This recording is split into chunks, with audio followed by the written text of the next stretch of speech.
know, we've mentioned on 2 or 3 occasions that we have these sensory factors. They're like little antennae sticking out of our conscious mind.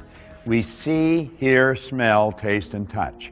And that is really how we've been programmed. We've been programmed to pay attention to what's going on outside, and we live from the outside in. You will never, ever do anything of any consequence as long as you're living that way.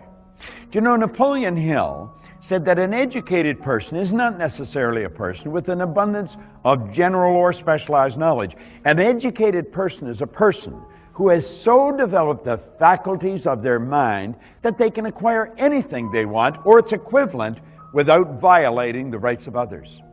Do you know, most people are not even aware of what their conscious faculties are. I'm going to share them with you. They're your mental muscles. Think of this for a moment. If I put this arm in a sling and I left it there with my fist clenched, pretty soon that would be the way it would be. Now, if at the same time I was lifting weights with this arm, I'd have very powerful muscles here and atrophy would set in here. Now, it's fairly obvious I haven't done either of these things, but if I had, you know what would happen. Well, it's exactly the same with the mind. We have perception, the will, imagination, memory, reason, and intuition. These are phenomenal mental tools. Let's think of them one at a time. You have memory. Do you know there's no such thing as a bad memory? There isn't. There's only weak memories and strong memories. Anyone can develop a great memory. I could teach how to memorize a book. In fact, Jerry Lucas was in San Francisco teaching people how to memorize the Bible. Now, the average person has difficulty remembering their way home, but we've got a marvelous memory. Memory is developed through association, ridiculous association. I would recommend you go and get a good book on memory and start to study it. Now, there's a way to remember names and a way to remember numbers, and there's little techniques you can use. And the way you remember numbers is not the way you remember names, but they're little games. Find out about them, study them, and develop your memory. You've got a phenomenal memory. Then you have reason. Now, reason is what gives us the ability to think. Do you know, thinking is the highest function of which we're capable of. We can be taught how to think just the same as we can be taught how to type or play a piano. And we should learn how to think. That's where we tap into the infinite. We pull energy into our consciousness. We create thoughts, which are pictures. We join them together, and that's how you build an idea. An idea is nothing but a thought or a collection of thoughts directed towards a purpose. We want to think. Let's think in new dimensions. Let's think of how we can do what we're not doing. Let's think of how we can do better. Let's not spend any time on the negative pole thinking of why we can't, only think of how we can. Here's an excellent graphic illustration for you of an individual that's letting the results, which started with the report card and then kept on growing, but they let the results control what's going on inside. When you look at your results and let the results register in your mind, the results then cause the thinking. The thinking produces the feeling causes the action, and the action produces the result. Same result, more of the same. And that's why people keep getting the same result over and over and over again. It's the report card syndrome that is turned into sales sheet syndrome, that is turned into the balance sheet syndrome, that is turned into the x-ray syndrome, the bank account syndrome. You must not let what's going on outside of you control your mind. Remember, I quoted Dr. Ryan. He said the mind is the greatest power in all of creation. What we want to do is look at the result and say, I don't think that's what I want. And then you begin to think of what you do want. Build the image of what you want. Then the thoughts cause the feelings cause the actions, and the action produces a new result. You consciously observe the new result, and then you adapt to what's going on, and you begin with a new train of thought. See, what you're really doing is either responding or reacting. When you react to what's going on outside, whatever's going on outside of you, whether it's a condition, a circumstance, or a person, they're in control of you. But when you respond to what's going on around you, then you maintain control. And that's really what you want to do. Remember, it starts out with the thought. The thought causes the feeling causes the action causes the result. You take a look at the result, you adapt, and you start with a new train of thought. You stay in charge of you. Don't let the outside world control you. You control the outside world. Then we have perception. You know, I have used this book for years, and I hold the book up, and of course you can see clearly here on the cover, well, not that clear because it's pretty faded, Think and Grow Rich. But I'll be standing facing a person, and I'm going to tell them there's nothing printed on the cover of this book. Am I right or wrong? Well, they look at the book and they look at me and they say, well, you know, of course there's something there. And I said, there's nothing there. Am I right or wrong? And they say, you're wrong. Now I said, the more I get you to focus on what is printed on the book, the more you're convinced there's something there and the more you're convinced I'm wrong. Is that correct? And they say, yes. But then I cause them to turn around and look at the book where I'm looking at it and there's nothing on the book. Now what are we doing? We're both looking at the same thing, but we're looking at opposite sides of the same thing. You're looking at the front, I'm looking at the back. We're both right. Just because you're right, that doesn't make me wrong. See, what we've got is a perception problem. I say that's the right side of the book, you say it's the left. It's just a side of the book. It would depend upon your point of view whether it's right or left. Everything has an opposite, front, back, right, left, inside, outside. You couldn't have one without the other. In fact, if I took a sharp knife and I started to slice the right side off this book, when I've got rid of the last slice for the right side, I've also gotten rid of the left. Everything has an opposite. Well, you know, there's many ways of looking at everything. And that's what perception is. Our perception is our point of view. And what we want to do is, if we can see something and we think of why it can't be done, let's change our point of view. And maybe through a change in the point of view, we'll figure out how to do it. See, it's perception. Perception is a marvelous tool. Then we have imagination. Now, imagination is the most marvelous, miraculous, inconceivably powerful force the world has ever known. Napoleon Hill said that. I adopted it, and I believe it. Everything is built through the imagination, the building I'm in, the camera that is recording me right now, the sound system.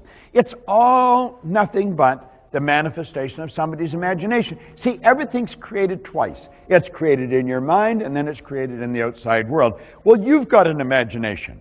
Use it constructively. Use your imagination to see how you can do much better than you're doing. Think this through. It's a wonderful tool. Don't lay it to rest, strengthen it. Then we have the will. Now, the will is a marvelous tool. The will gives you the ability to hold one picture on the screen of your mind to the exclusion of all outside distractions. Remember I said that our sensory factors are like 6-lane highways where there's information flying into our consciousness. We hear noises, we see lights, we hear people, things are moving, and all of that's coming into our consciousness. It's just a hodgepodge of unrelated information that you wouldn't find anywhere outside of an Encyclopedia Britannica. Well, we've got to stop the rush of all this stuff coming into our mind, causing confusion, and we can do that through the use of the will. The will gives us the ability to focus. The will gives us the ability to concentrate. It's a powerful tool. You know, I like studying Napoleon's life. In fact, I got a couple of statues of Napoleon at home. One of his biographers called him Organized Victory. Another one said he had immense capacity for sustained concentration. Napoleon said, I see only the objective, the obstacles must give way. See, he had a very highly evolved will. He was able to concentrate. And the more you practice developing your will, the stronger it'll become. I'll give you an exercise. Light a candle in a candle holder and put it opposite your favorite chair. And do this all the time. All the time. Every time you're sitting there, totally relaxed, and you're by yourself, and there's nothing going on, no radio, no TV, light the candle and stare at it. Totally relaxed, and you're staring at the candle until you and the candle become one. You mentally become one with the candle. Now, at first, you're going to find your mind wander. Bring it back to the candle, the flame. And as it wanders, bring it back to the flame. Now, at first, you might only be able to concentrate for a second, maybe just a millisecond. But you know, it'll get longer and longer and longer. Now, what you're doing is strengthening your will. Or you can take a pencil and put a little dot on a wall opposite your chair. And whenever you're sitting there, nobody else will notice it. Just stare at that dot until you and the dot become one. When you learn to concentrate on one thing, you can concentrate on anything. It's very, very powerful. The will is, the will to the mind is like what a magnifying glass is to the sun. You see, it makes your mind stronger. Concentration strengthens. If I take a magnifying glass with the sun, we've both done it probably, we start a fire with leaves or with paper, we may even burn the clothes or burn ourselves. You marshal the energy of the sun, you bring it to a white hot bead. That's what the will does to the mind. It marshals all this energy and brings it to a white hot bead, concentration. And last but not least is our intuitive factor. You know, someone said when we pray, we're talking to God. When we use our intuitive factor, God's talking to us. Do you see this body I'm living in? There's a ray of energy around it. It is so potent and powerful, you can photograph it. Semyon Kurlian perfected that in the early 30s. Well, you can pick up the energy coming from a person. You can pick up their energy through your intuitive factor. Get tuned in. Get tuned in. Start developing your mental faculties. You'll be glad you did. You'll become a much more powerful individual, much more creative, and you'll get much better results. This is Bob Proctor. Thank you. Bob just told you about the phenomenal mental tools we all have at our disposal every day, anytime we need them. This isn't taught in school, but you know, it really should be, because these tools are the key to getting the results that we want. Master these tools by completing the exercises in your guide and spend as much time as you can here. The more you use these tools, the better they can help you get the results you want. Look at a situation at work you'd like to change. What inspired action steps would allow the team to change the situation? Commit to take those actions and use these tools. Good luck, and I'll see you next lesson.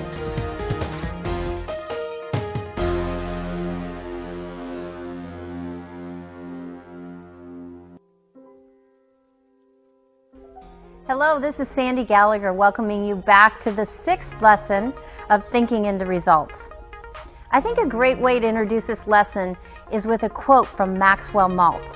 He's the author of the best-selling book, Psycho-Cybernetics. And he said this about our topic today: self-image sets the boundaries of individual accomplishment.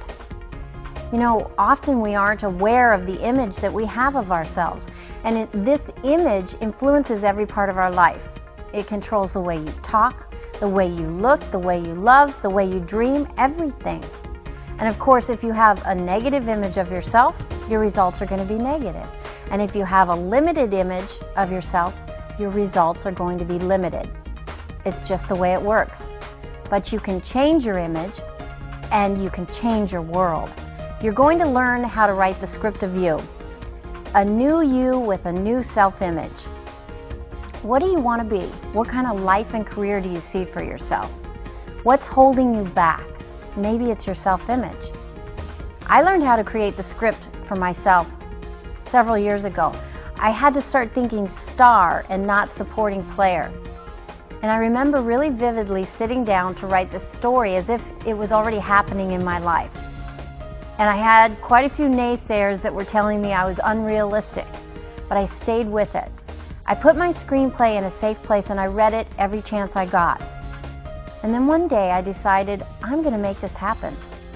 And I started investing more in myself and learning who I really was and what my purpose was and just what I was capable of.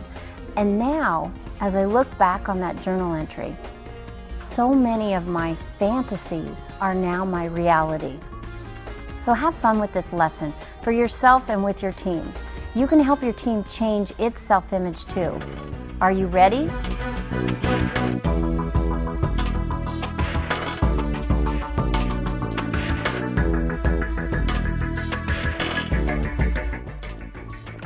You know, in 1960, Dr. Maxwell Maltz, a cosmetic surgeon, a plastic surgeon, came out with a book called Psycho-Cybernetics. Interesting name, isn't it?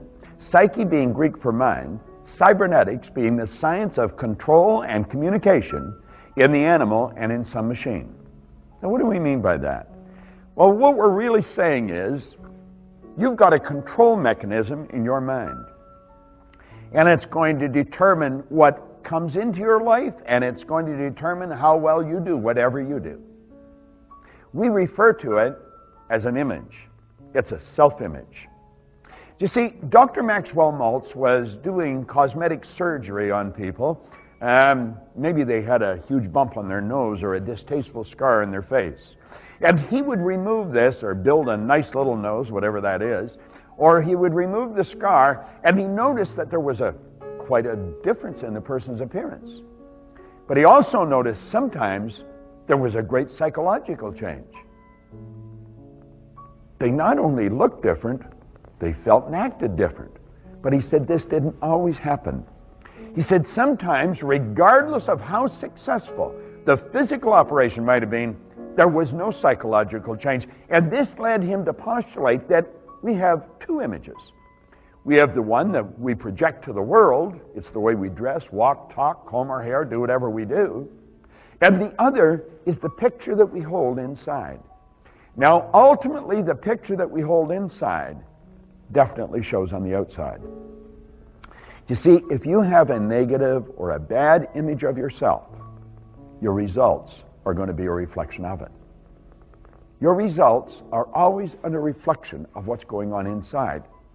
Now, this image is built, well, it's built genetically, it's passed along in the genes, and then it's built in your little life to a very large degree. A child that's raised with praise grows up to be a very confident adult. A child that's raised with criticism grows up to be a very insecure human being. Now, the confident individual has an understanding of who they are, of the dynamics of their personality, their spirituality. They understand the power of their mind. They understand something about themselves, and they like themselves. They have a good opinion of themselves, or you could say they have a good image. The person that doesn't understand themselves, that is super critical of themselves, that feels inferior, that person has a poor image. Now, regardless of what image we hold, I am of the opinion we can improve upon it. I was creating a program. I am working on a program right now. I have taught it a couple of times. It's called Your Spiritual DNA is Perfect. It requires no modification. It requires no improvement. You see, right at the center of your consciousness is an image of perfection. I am totally in agreement with the idea that you and I have been created in God's image. We have marvelous creative faculties, but they're so buried in virus code and in false concepts that it's only on a rare occasion that perfection sees the light of day. It's our responsibility to get rid of those paradigms, get rid of those viruses, get rid of those insecurities, those doubts about ourselves, so that the perfection shines through. Now, how do we do this? Well, I found that the more you study you, the better the image you're going to have of yourself. And that image is vitally important. It operates much like a thermostat in a room. It controls the temperature of the room. Or it operates like the automatic pilot on a plane or on a rocket. You know, it's been stated that a rocket fails its way to the moon. There's a cybernetic mechanism. And the second it goes off course, the cybernetic mechanism brings it back on course. Well, if the room temperature happens to drop from, let's say, 70 degrees down to 66, it's in the north and it's cold outside, the thermostat will pick up the deviation from that set goal. It sends a message to the furnace, the fire and the fan's turned on until the room temperature is brought back under control at 70 degrees. Someone must have left the front door open and the cold air blew in. We close the door, we don't have to do anything. The thermostat will automatically activate the furnace, activate the fan, bring the room temperature back to 70 degrees. Let's say a pilot leaves Chicago, Illinois, and the flight plan is to take them to LAX or Los Angeles International Airport. Well, the automatic pilot is set, and that plane is flying on course for LAX. Now, if it gets hit some big turbulence, it'll get knocked off course, but the cybernetic mechanism brings it right back on course. And it's off course, back on, off course, back on course. Well, you see, you and I have a self-image. And when we deviate from that, it brings us right back on course again. Let's suppose a person has a fat image, and they're going to go on a diet. Your subconscious mind is programmed to find whatever you lose. They lose 10 pounds. You know what the cybernetic mechanism does? Brings them right back on course again. They'll find the 10 pounds. Let's suppose it's a salesperson, and the salesperson is selling, let's say, $100,000 of whatever it is a month, about $1 million to a year in sales. And let's suppose their sales happens to drop off one month to about 70,000. Do you know the next month it'll bring it right back on course? They'll probably go up to 130, but it'll bring them back on course. At the end of the year, they'll have their $1 million too. Let's suppose a person's income is $50,000 a year, and something happens to knock it down to 30. It'll bring it right back to 50. Now, this is almost like magic if you don't understand it.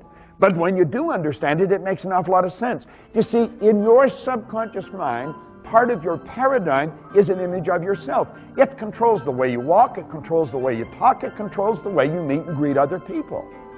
This image of ourself literally controls our life. When Maltz came up with this idea, it was considered the greatest psychological discovery of his generation.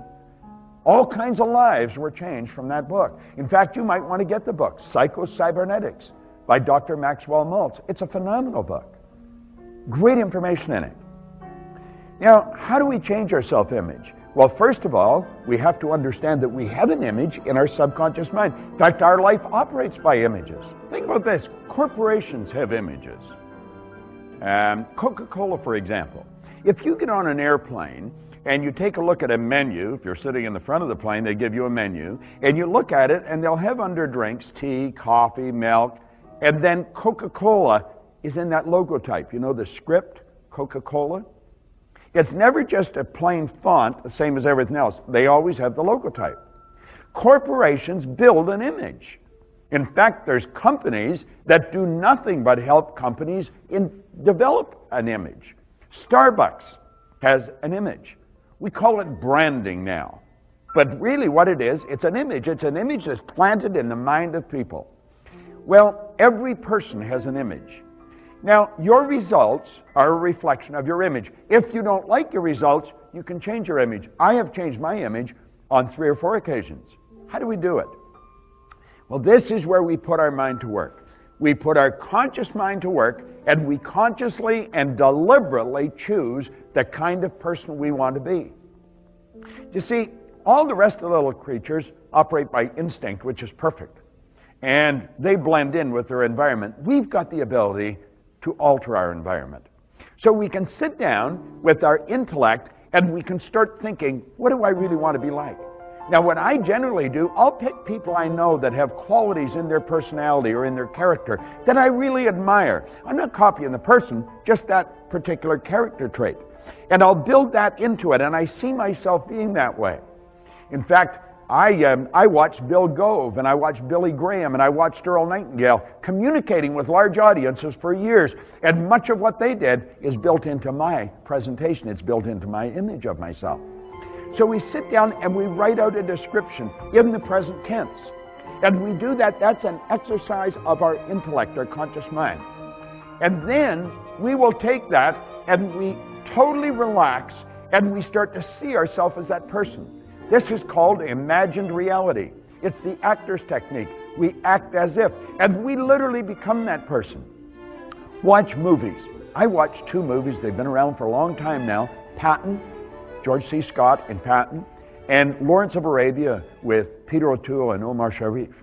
Their acting was incredible. And as you watch it, you realize they took a script, they read the script, they reread the script, they memorized the script, they internalized the script, they became the script. Well, that's what you want to do. See, most people are extras in their own movie. They see other people and they think they're the star and I'm just in the supporting cast, or I may just have a walk-on. Make yourself the star of your movie. Your movie is your life. And sit down and build the picture and then totally relax and let yourself become that. And do that often. You may do it a few times a day. It only takes a few minutes. And totally relax.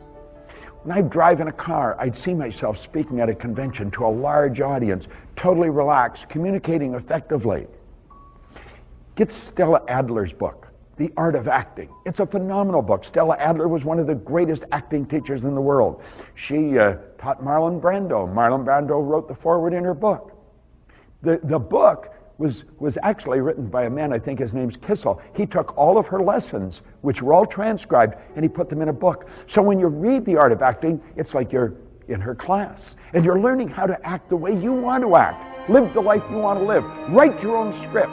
The image that is fixed in your subconscious mind is how the rest of the world will see you. No one can alter your image for you, but you can alter it. You can begin living the life you really want to live. I used to be unhappy, sick, and broke. Now I'm happy, healthy, wealthy. That is not an accident. I created that. Now you'll understand why Dr. Maxwell Maltz said this was the greatest psychological discovery of his generation. He has helped literally millions upon millions of people through his great work with psycho-cybernetics. There is a science of control and communication locked up in you. It's your self-image.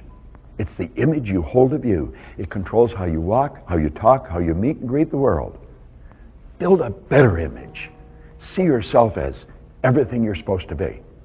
You know, Steve Bowe, who was a VP with Metropolitan Life one time, he says, God's gift to us is more talent and ability than we'll ever hope to use in our lifetime. Our gift to God is to develop as much of that talent and ability as we can in this lifetime. The wisest scientists cannot even guess at what you're capable of doing. There's something wonderful about you. Get in touch with it. Hold that picture. Become that person. I'm not talking about conceit. I'm talking about a healthy, conscious awareness of who and what you are.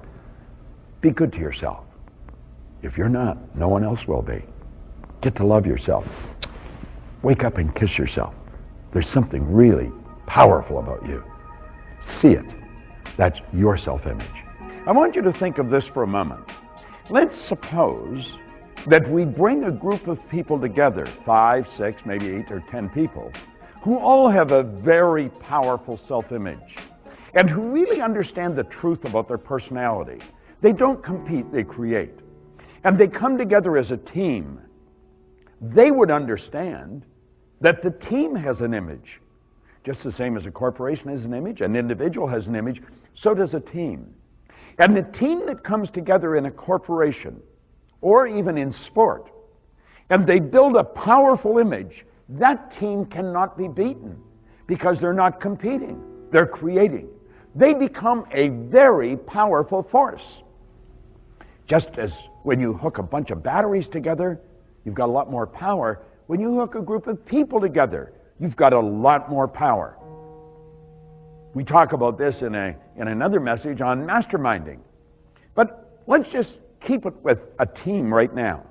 There's a team of people working together in your accounting department. There's a team of people working together out in the tool crib. There's a team of people working together in the sales department. See, a corporation is made up of departments, and departments are made up of groups of people. Now, I want you to imagine that you've got a team of people or a group of people, and some have a good image and some have a very inferior image. And some are very competitive and some are not. You've got a fractionized team there. You've got a team that just isn't going to go anywhere. One person's going this way, one's going that way. You haven't got a team at all. You've just got a group of people together that verbally say they're working on the same project, but they're not working together. There's nothing created.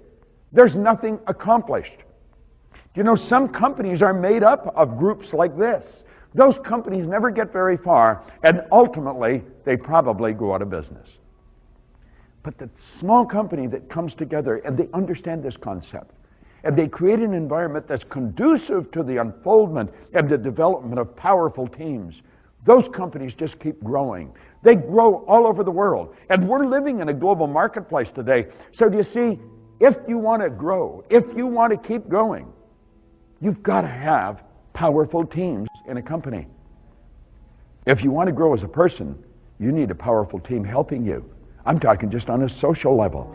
You want to mix with people who understand this concept. Understand this. Amateurs compete. Professionals create. You have creative faculties. You have creative potential. There's a power flowing to and through you. And when you bring a group of people together in a spirit of harmony, you have one of the most powerful forces in the entire world. And they're all working towards one objective. That objective is preordained. It's going to happen just as sure as it could start tonight. So if you're on a team and there's people on the team that don't understand this concept, take a few minutes and share it with them.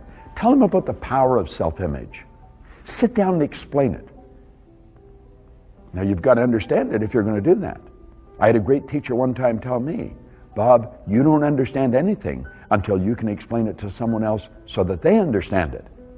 So you understand it yourself and then take it on as your responsibility to help everybody understand it the same way. Because it's only when you're all operating with the same understanding that you come together. You see, you bring two people together and you got 11, haven't you? Multiply, it compounds. That's called compound power. And you've got the ability to do that. There is nothing like a powerful creative team. Do you know what it does? It turns work into fun. And it gives results that really count. You accomplish a lot more in a short period of time, and you have a lot more fun. You'll be anxious to get back at it. And that's living. Everything else is dying. Just like everything in the universe, there is a basic law that says create or disintegrate. So what the team's doing is creating or it's disintegrating. You make certain that you're going to be the member of the team that helps everybody understand this. And if you happen to see a person wandering off course, maybe they have a personal problem, you might suggest that you go and have a cup of coffee, just sort of a casual basis, or have lunch together. And sit down and get talking to them and get them to share their problem with you. See, a person won't share a problem with you until they feel you have the solution to their problem. Be a knowledgeable person. Make up your mind you're going to help every member of the team become a better member of the team. And you know what that'll make you? A wonderful member of the team. Make sure your team has power. And that is going to be determined by the image of the team. Everybody has the same image. We are a powerful, creative group of people, all working towards the same objective. Powerful idea makes powerful teams. Powerful teams make great companies. Great companies compensate their people in a very, very abundant manner. Think about it. Be creative. So did today's lesson start you thinking about the image you hold of yourself? Are you happy with what you see? Every person has an image. Your results are a reflection of your image. If you want better results, check the image you have of yourself. Teams also have an image. If you want to grow, if you want to produce powerful results, you have to have an effective team in your company. And if you want to grow as a leader, you need a powerful team helping you. So really take time on this lesson. Get into it. Listen to your CDs. Use your guide. Work with your team. Self-image is the key to getting the change you want. What would you like to improve about your self-image? Are you ready to give it a lift?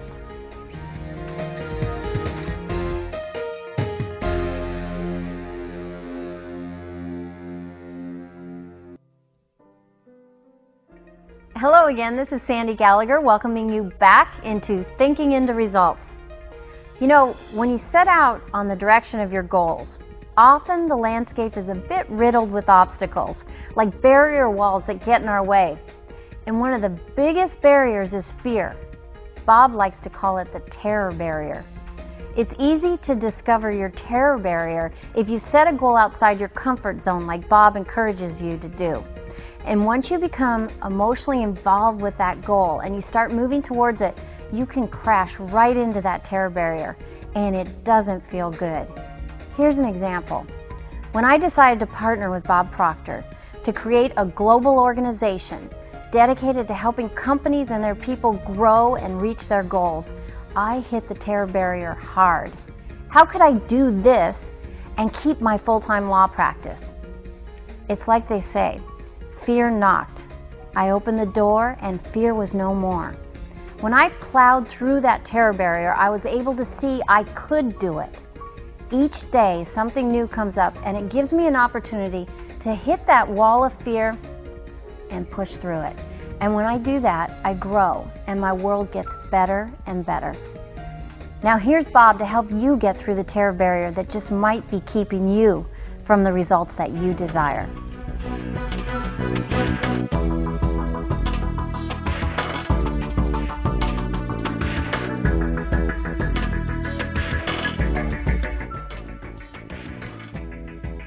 Now, I want you to think for a moment, why is it so many people get excited about a goal and in the end it fizzles?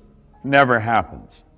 Have you ever wondered why there's a very small select group of people that really do hit the big goals and most never do? See, the truth is, most people don't hit the goal at all because they set the wrong one. Now, you've got to go after the C-type goal. That's where you start off with the fantasy. You've got to go after the big one. And you've got to get the big one. Now, I'm going to tell you what will happen. You're going to come face to face, just bang like that, with what I refer to as the terror barrier. And if you bounce off that terror barrier, you're sunk. But if you gain an understanding of what's happening, you can crash right through the terror barrier. And everyone that has ever accomplished anything has all come up against the terror barrier and they've crashed right through it. Now, to understand this, we've got to go back to the stick person concept. So I want you to take a look here. Here's the full graphic illustration. Okay? Bondage, reason, terror barrier, freedom. Now let's come back to bondage. What do we mean by that? Well, here's the individual. Their conditioning we're going to refer to as X-type energy. So in the subconscious mind, the paradigm is referred to as X-type energy. Everybody, X is the unknown factor. Therefore, the person is in physically in an X-type vibration. Their behavior is X-type behavior, and they get X-type results. Now, what kind of a thought do you think they're going to think when that power flows into their consciousness? They're going to think X-type thoughts. People that earn $50,000 a year are not thinking thoughts of a person that earns $150,000 a year. Mostly they don't even dream about it. No, they think thoughts of a person that's earning $50,000 a year. See, X-type conditioning produces X-type thoughts. And they stay in that vibration and they keep getting the results year in, year out, usually right throughout their life. They're living in bondage. They are not free. They don't even understand the concept of freedom. You hear them say it, but they don't understand it. When they talk about freedom, they're just making a noise. There's no awareness that goes with it. Now let's take, this is a process that I'm talking about here that you go through in goal achieving. So we go from bondage, we go to reason.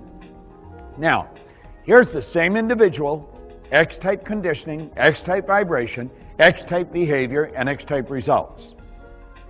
Now, this individual is going to entertain a Y idea. The Y idea comes from somewhere else. Now, as long as the Y idea is just in the conscious mind, you can reason with it and nothing happens. Nothing.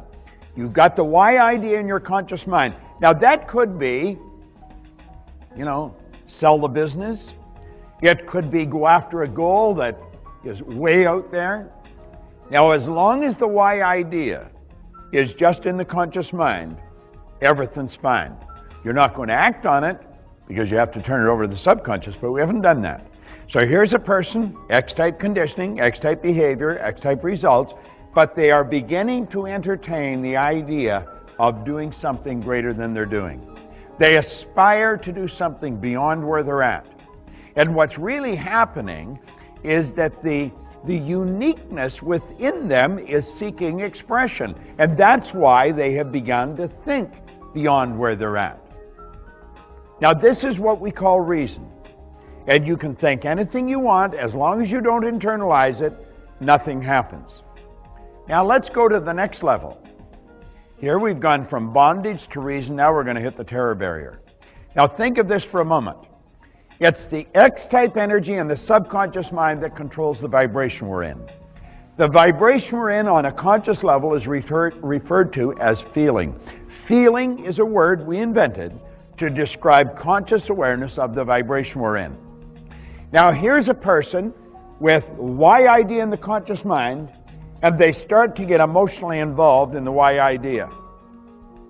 When they go to get emotionally involved in the Y idea, now they're in an XY vibration. This is a chaotic vibration, and instantly worry and doubt registers on the conscious mind, fear on the subconscious, and on a physical level, it's anxiety. All hell is breaking loose in this person. They go to step out and go ahead, and they hit this terror barrier, and they bounce right back into bondage. Now, this happens with almost everyone. Person goes to buy their first house. The terror barrier hits. They go home, they're scared. They've got the money, they want to buy a house, they're scared. Person goes to quit a job and start a business. They're scared. They're scared. That's what they want to do, but they're scared. Or the person has a company and they decide they're going to take their company global. We're going to build this company all over the world. And fear strikes. What if I lose? And you see, when you get involved in the XY vibration on an emotional level, your whole being changes. You're not in the X vibration anymore. You're in the XY vibration, and you hit that wall. That is called a terror barrier. Now, Thoreau said, if a person advances confidently in the direction of their dream and endeavors to live the life they've imagined, they will meet with success unexpected in common hours. You see, you just have to endeavor. You just have to give it your best shot to live the life you've imagined. How did you build that great big fantasy? How did you turn that fantasy into a theory? How did you turn the theory into a goal? You said, I'm able to do it, and you said, I'm willing. And that's when you start to get emotionally involved. He said, if you endeavor, give it everything you've got, and you can go right through that terror barrier. Understand what's causing the fear. You see, it's the understanding of what's causing the fear that enables you to go through it. Understanding is really the key to freedom. Now, it doesn't eliminate the fear. It doesn't eliminate the chaotic vibration, but enables you to go right through. Now, even when you've stepped through that terror barrier and you're over now in the area of freedom, you'll still experience the fear. But it's the repetition of getting emotionally involved in the Y idea and emotionally involved in the Y idea. Eventually, the X conditioning disappears. That's when you've changed your paradigm, you've changed your conditioning, and now you're living in freedom. And then you know what you have to do? You have to start all over again. That's right. Then the Y becomes the bondage. And you have to go on from there. But you're going on from there with experience. You're going on from there, you're doing something that you've done before. It doesn't eliminate the fear. I've been working on this for many, many years. And I'm going to tell you, when I set a new goal, it scares me. And there's parts of my mind that says, forget it, Bob. You don't need to do this. You don't need the money. You don't need the aggravation. Why don't you take it easy, And so we have all these thoughts come to our mind. You've got to kick those thoughts out of your mind. If what you're doing isn't constituting growth, if it isn't scaring you, you're going in the wrong direction. See, the beautiful truth is, it excites and scares you at the same time. It excites you because on a conscious level, this is what you want. And it scares you because on a subconscious level, you've never been there. You've moved into a foreign vibration. You're always moving into an area you have never been. When you begin working toward the new goal, you're going to be looking outside of yourself for the resources that are required to get you there, and you're not going to find them. They will not be evident. They'll only come to you as you need them. And you have to have the faith and the understanding and the knowledge that everything you need is going to come as you need it. Remember in an earlier message, I talked about polarity, the good and the bad, the positive and the negative? Well, there's only one problem in the entire world, and that's ignorance. Everywhere you go, all problems have as their foundation ignorance, simply not knowing. Now, the opposite of ignorance is knowledge. And understand that all the knowledge there ever was or ever will be is 100% evenly present in all places at the same time. The answer to our questions is already here. So I want you to look at this graphic now. Here you have the positive and the negative. You have the ignorance and the knowledge. Now I want you to imagine an individual that has set the objective, they've set the goal, and they're looking outside of themselves and they don't see what they need to get there. What's going to happen? Well, let's keep in mind that there's a power that's flowing into their consciousness. They can think anything they want, and they're thinking, I haven't got what I need to get there. And like that, doubt and worry come onto the screen of their consciousness. See, doubt and worry, they're both. It's a psychic disease. It's wrong thinking. But as we start to entertain doubt and as we start to worry about what's going to happen, we internalize those negative concepts. And they set up the only emotional state they can set up, which is fear. Fear is a very destructive emotion. Now, understand whatever's impressed must be expressed. As you have originated a negative concept in doubt or worry, you've turned that over to the emotional mind, which causes fear. That moves you into a physical state that is better known as anxiety. That's when the body is just not vibrating in harmony with law. Now, the anxiety is suppressed. People don't express anxiety, they suppress it. The suppression turns into depression, and the depression turns into dis-ease. Always hyphenate that word. Don't just say disease. It's dis-ease. It's a body that's not at ease. And the disease, of course, turns to disintegration. See, there's a basic law of life that says create or disintegrate. If you're not going ahead, you're going backwards. That is a very basic law of life, to create or disintegrate. Now, that's in everything. Now, how do we get away from this negative flow, from the doubt, the worry, the anxiety, the suppression, depression? See, depression is anger turned inwards. That's really what it is. Well, we have to go on to the other side. We have to move over to the positive polarity. If you get over there, and you'll see that understanding comes from knowledge. What do we want to understand? We want to understand the laws of our being. We want to understand that even though we can't see it, it's here and it's coming. If we stay in the right vibration, we'll attract it. But there's only one way to develop understanding, and that's through study. It's the one thing that most people don't want to do. Now, there's many forms of study, but if you want to win, you've got to study. So we want to understand that everything we require is going to be delivered to us exactly at the right time. And we start to build a positive picture of the good that we desire in our mind, and then we get emotionally involved with that positive picture. Do you know what that does? That sets up a vibration that's more or less called faith.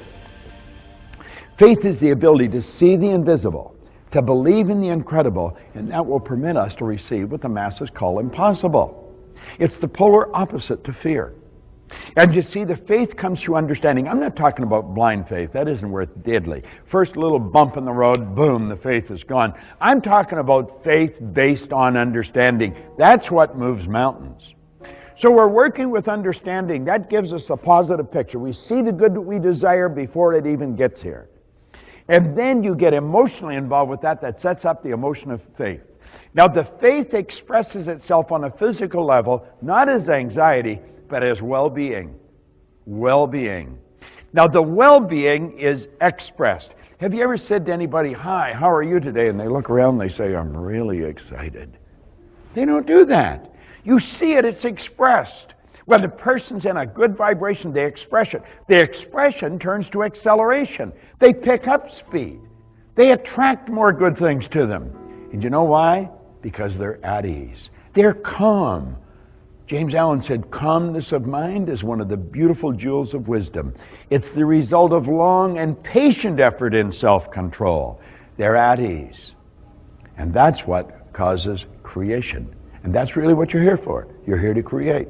I always say we're here to do God's work. Somebody say, what's God's work? Well, God being the creator, creation would be God's work. And you and I were given creative faculties.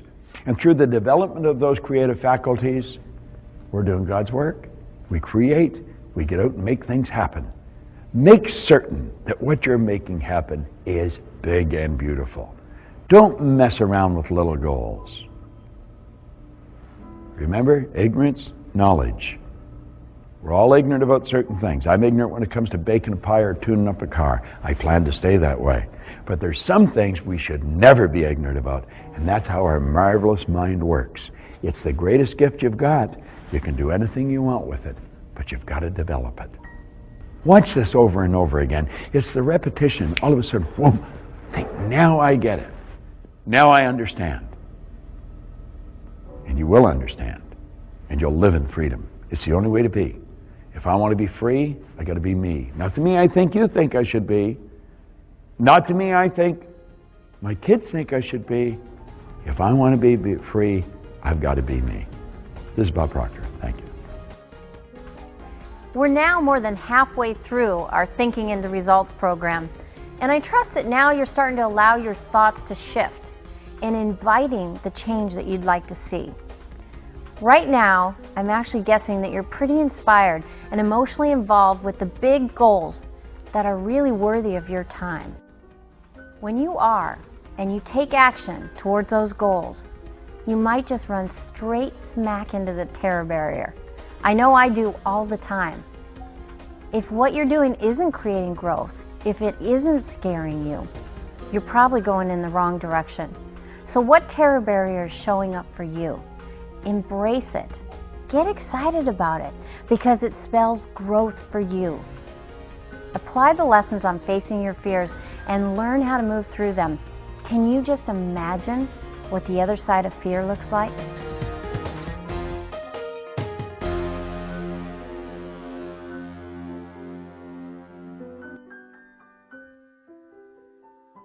Hello, this is Sandy Gallagher, welcoming you back to Thinking into Results. We've been on quite a journey so far, and I hope you're really feeling the excitement that comes with growth. The wisdom Bob has shared with you so far is only helpful if you continue to study and apply what you're learning.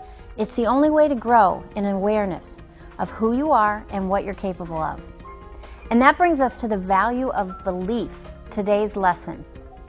I love the idea that we're always reaching to do more and be more. It's our natural, innate behavior as humans. And if you want more from your life, if you want better results, then you must believe that it's possible. You'll never go beyond where you believe you can go. So open your mind. It's the belief on a deep subconscious level that controls behavior. Think about what Frank Lloyd Wright said. He said, the thing always happens that you really believe in, and the belief in a thing makes it happen. It works the same way with a team. If one person on your team doesn't believe in what you're doing, everything slows down. So you've got to get your team to believe too. All teams are groups, but not all groups are teams. A group becomes a true team only when its members support and enhance each other. So working together, they can do so much more than they can do alone. Are you ready to learn more?